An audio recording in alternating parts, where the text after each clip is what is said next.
ස්වාමීන් වහන්සේ මම අද උදේ නංගි කෙනෙක් එක්ක කතා කරද්දී එයාගේ යාළුවෙක්ගේ ડિප්‍රෙෂන් සම්බන්ධ ප්‍රශ්නයක් ගැන කතා කරා. එතකොට එයා ඒ රටේ කොහොමද මේ ඒ වගේ දෙඩු ගැන ඒගොල්ලෝ කවුන්සලර්ස්ලා හැටියට කොහොමද සපෝට් කරන්නේ මේ නංගි දෙන්න කරන කෙනෙක්. කරන්නේ කියලා ඒ විස්තර කතා කරාම එයා ඉඳන් කිව්වා මෙහෙමයි ඇත්තට මේගොල්ලෝ තනි වෙනවා. තනි වෙන එක ඒගොල්ලන්ට තනියම දරා ගන්න බෑ. ඒගොල්ලන්ට ෆීල් එකක් දරා ගන්න බෑ. ඒ වගේ දේවල් හින්දා ඒගොල්ලෝ හරියට මේ නිකන් නොසිතූ විදිහට ඒගොල්ලෝ ඇති වෙන චිත්තයම ඒක තමයි දුක කියලා වගේ ඒගොල්ලෝ අරගෙන ඊට පස්සේ ඒගොල්ලෝගේ බොඩි කාලයක් ගියාම මේකේ බොඩි එක ඇතුළෙන් තිකන පොඩි ට්‍රාමා එකක් වගේ ඇඟෙන්ම එදෙනවා. ඒකට ඒගොල්ලන්ට ආයෙ රිවර්ස් එකක් නැහැ. ඒගොල්ලෝ ඒ ඩෙඩ් එන්ඩ් එකකට ගිහින් ඉර වෙනවා. ඉතින් එහෙම කියලා එයා කතාව කියනකොට මට එකපාරටම ආවා මං කොහොමද ඒතර එකෙන් එළියට ආපු කෙනෙක් කොහොමද ඒක මේව කරන්නේ ඔයගොල්ලෝ කොහොමද කරන්නේ කියලා එයා කියනත් ගොඩක් එයා ධර්මයේ දන්නේ හින්දා ඒ පැත්තෙන් ඇඩ්වයිස් කරනවා. එයා මේවා ගොඩක් විස්තර කිව්වා. හැබැයි මං ඒ වෙලේ එයාට කිව්වා ඒතර බුදුරජාණන් වහන්සේ ওই කියන විදිහට සබ්බේ පුතජන උමත්තකා කියලා තියෙන්නේ ඇත්තටම කියනවා නම් ඔය தත්ත්වය බලද්දී මුළු ලෝක සත්වයාම ඉන්නේ ડિප්‍රෙෂන් එකක. ඒ ඩිප්‍රෙෂන් එක ප්‍රකට නෑ. නමුත් ඩිෆෝල්ට් එක බේස් එක ඩිප්‍රෙෂන් එකක් තියෙන. ඒ නිසායි අපි එකින් එක කරන්නේ. එතකොට ඒකින් එක කරලා අපි එක අන්තික ඉඳන් සතුටකටපත් වෙන්න බලනවා. ඩිප්‍රෙෂන් කියලා කියන්නේ කිසිම දෙයකින් හැපි නෑ කියන එක. හැපි නෑනේ. එතකොට දැන් ඇත්තටම ගත්තාම මේ කිසිම හැපි වෙන්න දෙයක් නෑ නේ වික්‍රමන්ස්. يعني අපිට සතුට වෙන්න දෙයක් නෑ. හරිද? මොකද දැන් අපි ගැඹුරු අර්ථයෙන් ගත්තොත් සීල සංස්කාර ධර්ම අනිත්‍යයිනේ. අනිත්‍යයි. ඒතරේ අනිත්‍යයි කියලා කියන තැන තියෙන්නේ අදුක්කම අසුඛ ස්වභාවය. අදුක්කම අසුඛ ස්වභාවය කියන්නේ සැපත් නැති දුකත් නැති ස්වභාවය. ඒතර සැපයි දුකයි තමයි මේ ලෝකයේ මිනිස්සු එල්ලිලා ඉන්නේ තැන. සියලු සත්වයෝ 31 තලයේම සියලු සත්වයෝ එල්ලිලා ඉන්නේ මේ අන්ත දෙකේ. සැපයි දුකයි කියන අන්ත දෙකේ. නමුත් ඇත්තටම ඒ අන්ත දෙකේ එළියට පිටියනාංශ ඒ දෙකම හිස්නේ. දුක්ඛම අසුඛ ස්වභාවයක් නේ පවතින්නේ අනිත්‍යනේ පවතින්නේ. එතකොට ඒගොල්ලන්ට ඒගොල්ලෝ දන්නේ නෑනේ. අන්ත දෙක ඉල්ලලා ඉන්නවා කියලාවත් දන්නේ නෑ. ඉන්න කෙනා ඒත් එයාට එතන දුක යෙදිලා තියෙනවා. එයාට ඒක ප්‍රකට නැතුණාට ඒ දුක නිසාම තමයි සැප වැඩි කරගන්නේ. දුක තුල ඉන්න කෙනාට ඒක සැප දුක ඇති වෙලා තියෙනම සැපේ ඇලිච්ච නිසාමයි. ඒතර එයාටත් මේ සැප කියන අන්තය එතන ප්‍රකට නෑ. ඒතර එතන තියෙන අදුක්කම අසුඛ ස්වභාවයම තමයි අනිත්‍යම තමයි. එතකොට භාගතුන් වහන්සේ දේශනා කරන අනිත්‍ය දුකයි කියන්නේ. ඒතර දැන් මෙයා මේ ඩිෆෝල්ට් එකෙන් මෙයා ඉන්නේ දුකේම තමයි. අර يعني දැන් ડિප්‍රෙෂන් හැදිච්ච කෙනාට හිස් බවක් නේ දෙන්නේ. ඒතර මෙතනත් අර සැපයි දුකයි අන්ත දෙකෙන් හිස්. හරිද? එතකොට මෙයාත් ඒ උමතු ස්වභාවය තුල වගේ තමයි ඉන්නේ. එතකොට ඒකාන්තක ඉන්න පුළුවන් ස්වාමීන් වහන්සේ. නේද? ඒකාන්තක හිටියට ඇතුලෙන් අපි නොදැනුවත්වම හැම වෙලාවෙම වික්ෂුණාංශ දුක තුල තමයි ඉන්නේ. ෆ්‍රස්ට්‍රේෂන් එක තියෙනවා. ඔය කායික දුක නෙමෙයි උතර දැන් මෙතන නෙමෙයි. දුකේ කතාව අපිට කතා කරන්නේ හිතත් එක්කනේ වික්ෂුණාංශ. එතකොට දැන් කොහොමද එතන ඒ බේස්ලා ඉන්නෙම අපි දුකේ තමයි. හරිද? ඒ ડિප්‍රෙෂන් මෝඩ් එක තමයි. ඒ නිසාම අපිට තව විවිධ දේවල් හොයන්න ඕන වෙන්නේ. එක්ක බොඩි මූවමන්ට් එකක් තුල හරි අපි දැන් විභාග දේවල් එක්ක ඔකියුපයි වෙලා ඉන්න නිසා පැටලිලා ඉන්න නිසා අරමුණු එක්ක සංකල්ප එක්ක අපිට අර ડિප්‍රෙසිව් මූඩ් එකට යන්නේ නැහැ. හරිද? ඔව් දැන් එතකොට අපි හිතනවා එහෙම නැතුව දැන් හිතන්නකෝ දැන් හිතන්න මම ડિප්‍රෙෂන් තියෙන කෙනෙක් මම එකම දෙයක් අල්ලගෙන එකම දුකක් ගිලි ඒ දුක ගැන හිත ඒකාන්තික මම ඉන්නවා. හැබැයි ඔබ වහන්සේ ඒ දෙකෙන්ම මිදිලා ඔබ වහන්සේ ඉස්සර ජීවත් වෙනවා. පැවිද්දෙක් ඔය ධර්මය අවබෝධ කරගත්ත කෙනෙක් කියන මානසිකාරයෙන් තොරව මම කතා කරන්නේ. එතකොට ඔබ වහන්සේට මෙයාට ડિප්‍රෙෂන් මං හොඳට ඉන්නක නෑ. ඔබ වහන්සේ ડિප්‍රෙෂන් කියන මෝඩ් එක නිසා ඒ ආපු තෝට් එක by default යටපත් කරගන්නවා. ඔබ වහන්සේගේ රස්සාව නිසා, ඔබ වහන්සේගේ අසාදයක් නිසා, කසාදයක් නිසා, දරුවෝ නිසා නේද? ඒ කියන්නේ මොනවා හරි එක්ක කාර් එකක් එක්ක බලාපොරොත්තුවක් හරි තුල අපි එල්ලෙනවා. හැබැයි ඒක තමයි අපි ලෝකෙ මිනිස්සු මුළු ලෝකෙම ස්වභාවය කියන්නේ. සැපය සහ මේ ජීවත් වෙනවා කියලා හිතන්නේ. ස්ටෑට් කියන්නේ quality of life කියලා හිතන්නේ ගොඩක් මිනිස්සු ඒක. හරියට කාලා බීලා ජීවත් වෙන එක. හැබැයි ඒක බයි ડિප්‍රෙෂන් එකක් එක්ක. මයින්ඩ් ડિප්‍රෙෂන් එකකින්ම තමයි මතුවෙන විග්‍රහස. ඊට පස්සේ ඩ්‍රයිව් කරන්නේ ඒක තව තවත් ඩ්‍රයිව් කරන්නේ ડિප්‍රෙෂන් එක. ඩිප්‍රෙෂන් එක. මොකද කාටවත් ඩෙෆිනිෂන් එකක් නැහැ quality of life කියලා කියන්නේ මොකද්ද කියන්නේ. මොකද්ද කියලා නෑ. ඩෙෆිනිෂන් නැහැ. රහතන් වහන්සේ ඒක සැපයි කියන තැන ඩෙෆිනිෂන් එකක් කාටවත් නැහැ. පුජ්‍යලානුබද්ධව සැපේ වෙනස් වෙනවා. මම සැපයි කියලා කියන දේ ලබා ගත්තත් මට ආපහු ඒ සැපේ වෙනස් එඩිට් කරගන්න ඕන වෙනවා. එතකොට හැම වෙලාවෙම මේ ડિප්‍රෙෂන් ස්ටේටස් තමයි තියෙන්නේ. ඒ නිසාම තමයි මේ ඉවෝල්ව් වෙන්නේ මේ ලෝකේ. ඉවෝල්ව් වෙන්නේ. හරිද? එතකොට ඇත්තටම අපිට මේක රියලයිස් කරන්න පුළුවන් නම් මේ මෙතන තියෙන අනිත්‍ය කියලා භික්ෂුණාංශ අන්න එයා විතරයි දන්නේ මේ කතාව. හැබැයි දැනගත්තත් එයාත් ඉන්නේ ඒකෙම තමයි. එයාටත් පරිහරණය කරන්න වෙන්නේ අර ડિප්‍රෙෂන් ලෝකෙමයි. සිතුවිලිමනේ භික්ෂුණාංශ පරිහරණය කරන්නේ. එතකොට සම්මාදිට්ඨියට පත් වෙච්ච කෙනා දන්නවා විතරයි මේක තමයි ඩිෆෝල්ට් ස්ටේට් එක කියන්නේ. හරිද? ඒක දෙවියරුන්ටත් ඕකයි. ඉතින් එහෙමම තමයි නේද? තලයටම එහෙමනේ. සබ්බේ පුතුජන උම්මත්තක ආර්ය භාවයට පත් වෙච්ච කට්ටිය විතරයි ඒකෙන් මිදෙන්න හේතු සකස් වෙන්නේ. මාර තනක් නේද එතන. එතකොට දැන් උතනම අනාත්මයනේ තියෙන්නේ. අනාත්මයම. එතකොට මේ අනාත්මය වෙන්නට පස්සේ අපිට කිසිම කෙනෙක් ගැන කිසිම ෆීලිං එකක් අරගෙන යා හොඳ නෑ, අරයා හොඳ නෑ, යා පව්, අනේ පව්, අරයට මෛත්‍රී කරන්න ඕනේ, මෙයාට මෛත්‍රී කරන්න ඕනේ කිකි අපි එක කන්ඩිෂන්ස් අපි දාගන්න ඕනේ. ඇත්තට මේ කන්ඩිෂන්ස් දාගන්න දෙයක් නෑ. කිසිම දෙයක් නෑ විශ්වාස. ඒ පවතින දේවල් පවතින විදිහට පවතිනවා. අපි ඒතරම අපි පව් කියලා මෛත්‍රී කරා කියලා එයාට වෙන දෙයක්වත් නෑ. දැන් ඒ පුජ්‍යලයා තමන් තුල සතුටක් නෑනේ. එයා තුල සතුටක් නෑ. හරිද? ඒතර එයා දුකින්. ඒතර මම එයා ගැන ආපහු එයාට එක්ක බැනලා හරි මේවා කරලා දැන් ආපහු එයාව මම තවත් දුකකට දානවා. සෝවන් වෙච්ච එක නම් දැන් කිව්වොත් අයෝනිසෝ මනසිකාරයේ දෙදී අනේ පව් අරයා කියලා කියන්නේ එයාගෙත් ડિප්‍රෙෂන් මූඩ් එකක් නෙමෙයි. මූඩ් එකක් නෙමෙයි. හැබැයි අර පරිහරණය කරන්න වෙනවා ඒවා. හරියට.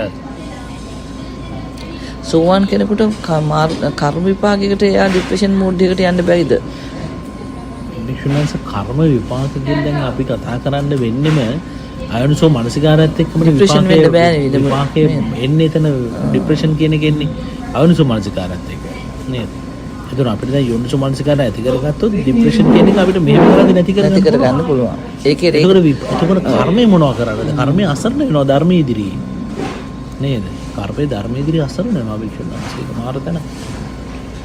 අයෝනිසෝ මනසිකාරය පවත්තන කෙනා වුණත් එයා ඩිප්‍රෙෂන් මූඩ් එක නැති කරගන්නේ එයා හොඳට ඉගෙන ගන්නවා, හොඳ රස්සාවක් කරනවා, ළමයි හදනවා, ළමයිගේ දියුණුව බලනවා. එයා ඒ වගේ එක නනවත්වාම එවැනි දෙයක අන්ත දෙකේ යෙදී ඉන්නවා. දැන් හොඳ රස්සාවක් කියන්නේ විද්‍යාව නිසාමයි. දැන් හොඳ රස්සාවක් කියන්නේ කොයි මට්ටමද? කොතනද එන්ඩ් පොයින්ට් එක? එහෙම නෑ. එතකොට එයා හැම වෙලාවෙම ඉන්නේ ડિප්‍රෙසිව් මෝඩ් ස්ටේට් එකක තමයි. මම මේ සංස්කෘතන ගොඩාක් බ්‍රෝට් අප් කරේ මේ සිද්ධියේ කතාව. බුදුරජාණන් වහන්සේ කිව්ව සබ්බේ පෘථග්ජනා උම්මත්තකා කියන එක මට දැන් අද උදේ මේ නංගියෙක් කතා කරද්දී ඒක මට වැදුනානේ. ඒ වෙලේ මට මාර විදිහට ඒ වචනේ මම තේරුම දන්නවා. නමුත් ඒක දෙයනේ මේක මේ මානසික රෝගයත් එක්ක මේකත් එක්ක යනකොට මෙන්න මෙහෙම තැනකනේ ඉන්නේ. ඉතින් අපි කවුරුත් අවිද්‍යාව තියෙනකන් තව කෙනෙක් ගැන කතා කරොත් අපි ඉතිම උමුතු භාවයකින්මයි තමයි. ඔව්. මොකද කතා ගන්න දෙයක් නැහැ. යෝනිසෝ මනසිකාරය කරොත් විතරයි මේකෙන් නැතුව මොහොතකට හරි කතා කරන්නේ. වංශිකී වගේ දැන් තව කෙනෙක් ගැන කතා කරන්න දෙයක් නැහැ. දැන් මං අර තව කෙනෙකුට කොතනේ පව්වරයා කියන්නේ මගේ අවිද්‍යාව ඩිලිවර් කරන්නේ. මගේ රාග දේශ මොහ ඩිලිවර් කරනවා අවිද්‍යාව නිසා ඒක.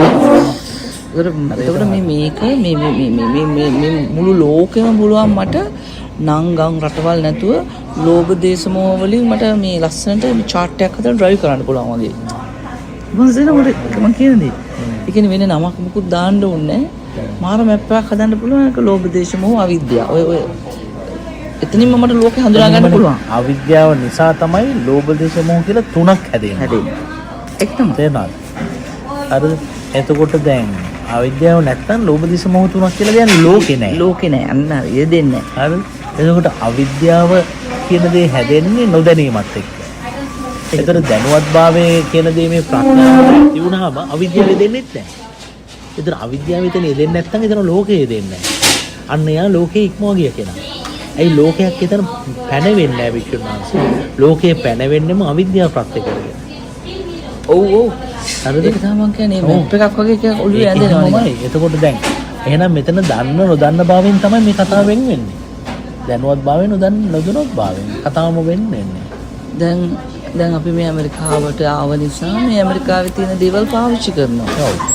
ලංකාවට ගියාම මේ දේවල් පාවිච්චි කරනවා. ඒ වගේ අපි මේ මිනිස්සෙක් කියලා මෙහෙම ඉපදිලා මේ අවිද්‍යාව නිසා මේ ආශ්‍රව නිසා මේ යෙදෙන නිසා මේක කෙලස් පරිහරණය කරනවා ඇරෙන්න මෙතන මම මගේ කියලා ආත්මයක් කියලා මට අරගෙන මොකද්ද මම පනවගන්නේ ඒක මගේ අවිද්‍යාව නිසාම නේක.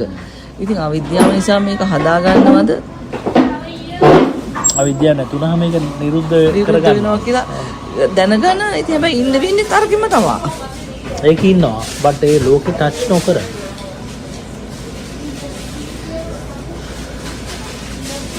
ලෝකේ ටච් නොකර.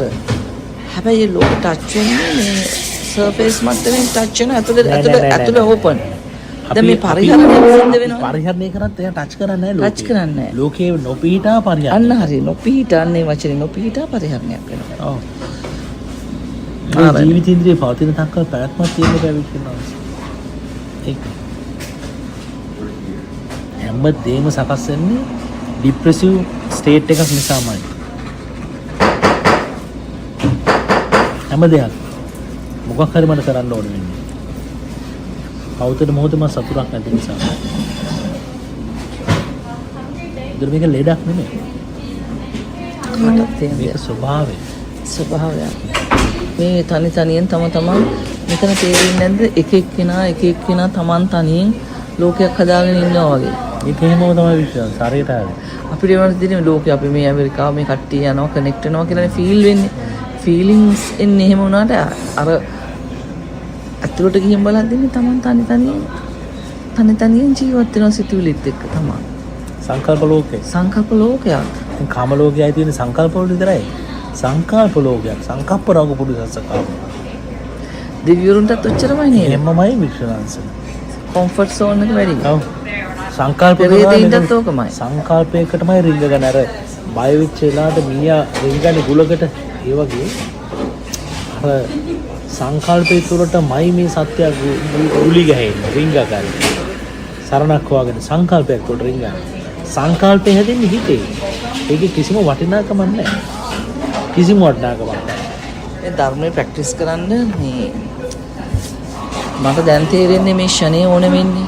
මේ ෂණය පාවිච්චි කරන්න මෙහෙම කරනකොට පුළුවන් ස්වාමීන් වහන්සේ. දැන් මට ඔක්කොම ඩොට්ස් ටික ඔක්කොම ක්ලීන් වුණා. මේ අපිට තියෙන්නේ ප්‍රශ්නේ තියෙන්නේ අර අපි මේක මාර හැඩයකට කරලා දාන්න ගන්න. දැන් මම අර උදේ කිව්වා වගේ දැන් අපි පිහිය අරගෙන එළවලු කපනවා කරනවා ඒක පට ගාලා කරනවා. ওই පිහිය අපි අතට අරගෙන අම්මෝ මේක යකඩෙන් හදලා තියෙන පිහියක්. මේක මෙහෙම අල්ලන්න ඕනේ මේකෙන් කැපෙයිද දන්නේ නැහැ. මෙහෙම කර ඔහම කපන්න ගියොත් පිහිය අපිට අලුත් බවක් දරගෙන අලුත් දෙයක් වගේ අපි කරගන්නවා. ඒ වගේ තමයි ස්වාමීන් වහන්සේ අපි මේ අපිට ආශ්‍රව නිසා හටගෙන තියෙන අවිද්‍යාවට මේ කෙලෙස් ටික පරිහරණය කරන්නේ මේක හොඳට තේරුම් ගන්න පුළුවන් හැකියාව අපි තුලම තියෙනවා. අපි ඒක අතට අරගෙන මේ ඒක දිහා වෙන වශයෙන් බලලා ඒක ලොකු ප්‍රශ්නයක් විදිහට දැකලා මේව ප්‍රහාණය කරන්න දඟලනවා. ඒතර අපි ඇයි අපි පිහිය දිහා යම් බලන්නේ? පිහිය දිහා එම හිතන්නවත් දෙන්නේ පිහිය පාවිච්චි කරලා පැත්තකට තිබ්බනම් ඉවරනේ. ආශ්‍රව නිසා නම් මේ කෙලෙස් හටගන්නේ. අවිද්‍යාව නිසා නම් මේ කෙලෙස් රාගය දේශය මොහ පෝෂණය වෙන්නේ. ඉතින් මොකද්ද අපිට කරන්න තියෙන්නේ? මේ ප්‍රඥාවයි මේ පිරිසිදු ස්වභාවයයි දෙකක්. හරියට හරි. මම කියන එක පස්සේ තේරෙනවද? නෑ බොහොම පැහැදිලි. හේතු නිසානේ මේක හටගන්නේ. හේතු නිසා ඒක හටගන්නේ කොහෙද ඒක හටගන්නේ හේතු නිසා? අපි ළඟ නෙමෙයි. ඒක පෝෂණය වෙන්නේ ආශ්‍රවයි අවිද්‍යාවයි රාගයේ දේශී මොහේ. හරි. ඔය ටික විතරයි ඔක පෝෂණය. ඒතකොට එහිම පෝෂණය වෙනදී ඇයි මං ගිහින් ඒක අල්ලගෙන ආයේ මං නැවත භවයක් හදාගන්නේ? මොහොතින් මොහොත නව කර්ම හදාන්න. ඉතින් එතනනේ ෂණිය තියෙන්නේ. පොඩ මං කියන එක පොඩ පොලිෂ් කරලා හරියටම හරි. පොලිස් කරන්න බැරි නේද? මං පොලිස් කරන්න දෙයක් නැහැ නේද? ඒකමයි කතාව. එතනමයි කතාව තියෙන්නේ. මේක තෙලුයි වතුරයි වගේ පේනවා. ඒ පේන ස්වභාවය තමයි ෂණය. හරිද? ඒ සබ්බේ පෘථග්ජන උන්මත්තකෝ කියන එක අහලා ඇති. අවුරුදු මං හිතන්නේ පොඩි කාලේ ඉඳන්ම මං ඒක අහලා තියෙනවා. ඒකට ඒක තේරිලා තියෙනවා. මේ විදිහට ගැලපුන්නේ නැහැ. ආනාත්මය ස්වාමීන් වහන්සේ එක පැති වලින් මේක බලද්දි රහ එනවා.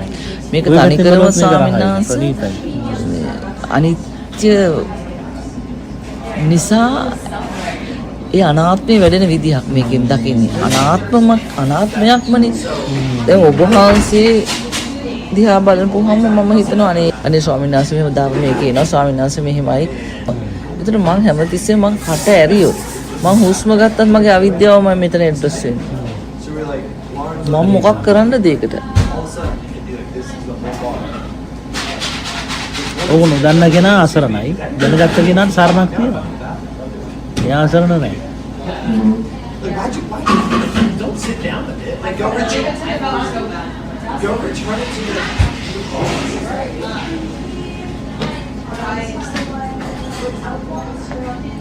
මෙහෙම හිතනකොට ස්වාමීන් වහන්සේ කෙනෙකුට වෙන්නේ ඇත්තම කියනවා නම් කිසිම දිහා يعني හිතට එන සිතුවිල්ලක් කිසිම වැලියු එකක් නැහැ. හිතට එන සිතුවිලි තියෙනවනේ අට අරක කරන්න මේක කරන්න දැන් මේ කතා කරන්න කියලා ඒවා බොල්. හරිද? එතකොට ඒක බොල් නම් ඒ පුද්ගලයාට පූර්ණ නිස්සරණයක නිරෝධිකමයි ඉඳ තියෙන්නේ. මේ මානසිකාර්ය නිරන්තරයෙන්ම කරනවා නම් ඛණ්ඩද බොණ්ඩද මේ ශාරීරිය පවත්තන්නද මේකට මේව කරන්නද එහෙම එකක් අවශ්‍ය නැහැ.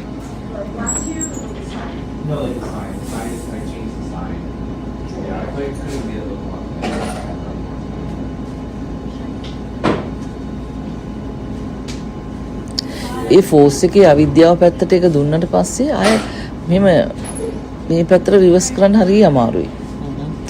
ඒ කියන්නේ දැන් අවිද්‍යාව නිසායි මේ දේවල් සිද්ධ වෙන්නේ කියන එක දැක දැනමින් ඒක දිහා එතනම ඒක දකින්නකොට දැක ඉන්නකොට හරියට නිකන් දැන් හිතන්නකෝ මේ මොකක් හරි තෙල් චාතියකට දාපු දෙයක් කැවුමක් හරි කුක් වෙනවා වගේ ගොජ දදා ඒක මේ පට කාලා ගැහෙනවනේ. අන්න ඒ වගේ මේක වෙනම පේනවා. ඊපස්සේ මං කියන එක ඒක වෙනම වෙනවා. ඒතකොට ඒ වෙලාවේ අය බාහිරියත් එක්ක කිසිම සම්බන්ධයකට ඒක අවශ්‍ය වෙන්නේ නැහැ.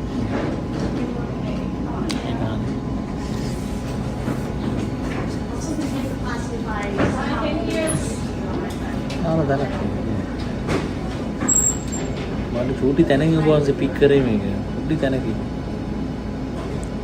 උදේ නංගිත් එක්ක ශාවලිය කියනකොට ශාවලියත් එක්ක කතා කරන් හිටපෙකින් මට තිබුණේ. එයා කියනකොට මම එයාගෙන් ප්‍රශ්න අහනවා. නමුත් එයා වෙන පරාසයක් නේ කියන්නේ. එයා කතා කරනකොට මට වෙන පරාසයක් මෙහි ඔන් වෙනවා. රාගයේ දේශයේ මෝහය අවිද්‍යාව ප්‍රත්‍යයෙන් සිද්ධ වෙන දෙයක්. මම ඒක මගේ කියලා අරගෙන මගේ අයිකන් එකක් දාගෙන මම නිකන් ප්‍රසන්ට් කරනවා ලෝකෙට. මම බික්කුණී ධම්ම දෙන්න මම අහවලා මේවා කියලා යනවා. ඒතර මම ඒකට ඇලෙනවා. බාහිර උපක්‍රේක්ෂණ නිසාම මේ දේ පැන උනේ. අවිද්‍යාව නිසානේ. අවිද්‍යාව මගේ නෙමෙයිනේ. ධර්මතාවය වුණා මම මේ කියන්නේ. මම කියන වචන හරියද මන් දන්නේ මේ මම කියන එකට. ඒතකොට මේක අනාත්මයි. අනාත්මයමයි මේ ලෝක පුරා තියෙන කියලා තමයි මට කියන්න තියෙන්නේ. අනිත්‍ය දැකපු නිසාමයි අනාත්මය ප්‍රකට වෙන්නේ. අනිත්‍ය නොදක අනාත්මය ඉස්සර වුණොත් බෑ. හරියට එහෙමම තමයි. අනාත්ම ධර්මතාවයක්.